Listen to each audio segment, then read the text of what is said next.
Switzerland, May 1945. The Alps are still covered in the remnants of winter snow, but spring winds are cautiously blowing over the shores of Lake Lucerne.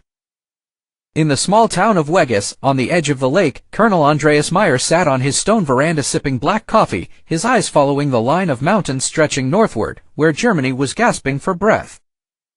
He had just finished reading a secret report sent to him by the Supreme Commander of the Armed Forces, General Henry Gizen, informing him that Germany had surrendered to the Allied forces. The war was over. But Meyer didn't smile. Instead, he put the paper aside and said to his wife, Elisa, who was embroidering with blue thread on a white handkerchief, "The war is over, Elisa, the world will redraw its borders, but we lost nothing except our dignity for a few moments."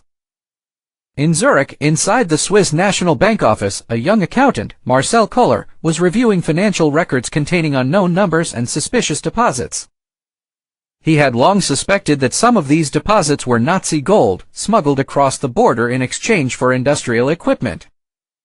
His boss, Friedrich Grossmann, a man in his 70s with a trimmed beard and round glasses, entered. "Marcel, don't open this door, not now. People are looking for hope, not for secrets buried in safes."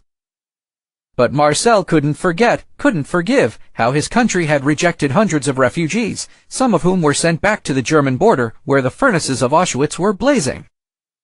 On a rainy May Day, the Federal Council met in Bern, in the Bundeshaus Federal Palace, to discuss Switzerland's post-war international position. Among the attendees was Robert Führer, an ardent liberal member, who said sharply, "We survived the bombs, yes, but we didn't escape the questions. The time will come when Switzerland will be held accountable for its trade with the devil."